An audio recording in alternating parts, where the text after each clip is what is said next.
తెలంగాణ రాజకీయాల్లో కల్వకుంట్ల కవిత వ్యవహారం సంచలనంగా మారింది. కవిత కేసీఆర్ కు రాసిన లేఖతో వివాదం మొదలు కాగా తాజాగా చిట్చాట్లో చేసిన వ్యాఖ్యలతో మరింత ముదిరింది. కవిత వ్యాఖ్యలపై తెలంగాణ రాజకీయాల్లో వాడి వేడి చర్చ జరుగుతోంది. ఆమె పార్టీ మారుతుందంటూ జోరుగా ప్రచారం సాగుతున్న వేళ కల్వకుంట్ల కవిత సంచలన నిర్ణయం తీసుకుంది. కొత్త ఆఫీసు ప్రారంభించింది. ఎమ్మెల్సీ కవిత కొత్త ఆఫీసు ప్రారంభించారు. జాగృతి కార్యకలాపాలు నిర్వహించేందుకు గాను ఈ ఆఫీసును వినియోగించనున్నారు. ఆమె తన నివాసం పక్కనే కొత్త జాగృతి కార్యాలయాన్ని ఏర్పాటు చేశారు.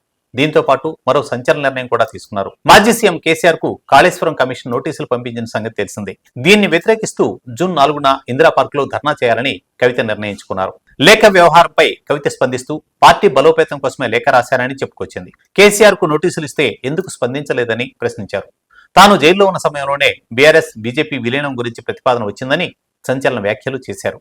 ఇందుకు తాను అంగీకరించలేదని, అవసరమైతే మరో ఏడాది జైల్లో ఉంటానని చెప్పానని తెలిపారు. అలానే పార్టీలో ఉన్నవారే తనను ఓడించారని ఆవేదన వ్యక్తం చేశారు. తనపై పడి విమర్శలు చేసి తప్పుడు వార్తలు, పెయిడ్ వార్తలు రాయిస్తే ఏం వస్తుందని కవిత అసహనం వ్యక్తం చేశారు. ఇంటి ఆడబిడ్డతోనే ఇలా ప్రవర్తిస్తారా అని ప్రశ్నించారు.